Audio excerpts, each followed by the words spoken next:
আপনি যদি রেগুলার বাইরে বের হয়ে মাত্র 3 কাপ চা খান এবং মাত্র 30 টাকা খরচ করেন 3 কাপ চায়ের জন্য, তাহলে মাস শেষে আপনার খরচ দাঁড়ায় মাত্র 900 টাকা।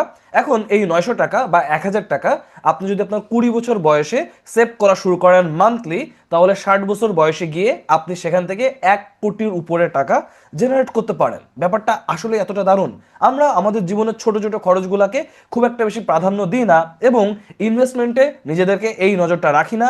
ইনভেস্টমেন্ট নিয়ে আমরা সচরাচর কথা বলি না, আমাদেরকে কেউ বলে না যে তোমাকে ইনভেস্টমেন্ট করতে হবে, কেউ শেখায় না। এই জন্য আমরা ইনভেস্টমেন্টের দারুণ দারুণ বিভিন্ন জিনিসপত্রগুলা মিস করে যাই। তাহলে আজ থেকেই আপনি টুকটাক যত খরচ করেন সেই সকল কিছু লিস্টেড রাখুন। আপনি কোনো অ্যাপ বা খাতায় লিখে রাখুন দৈনিক কোথায় কত টাকা খরচ করেন। তারপর মাস শেষে আপনি হিসাব করে দেখেন কোন কোন খাতে আপনার প্রয়োজন নাই কিন্তু অতিরিক্ত টাকা খরচ হয়ে যাচ্ছে। যে খাতগুলোতে প্রয়োজন ছাড়াও অতিরিক্ত টাকা খরচ হয়ে যাচ্ছে, নেক্সট মান্থ থেকেই ওই খরচগুলা বাদ দিয়ে ওই টাকার একটা ডিপিএস করে ফেলুন। হোক সেটা 500, 1000 কিংবা 2000 টাকা, যে টাকা আপনার অপ্রয়োজনীয় খরচ হচ্ছিল সেটাই বাদ দিয়ে আমরা ডিপিএসটা করব।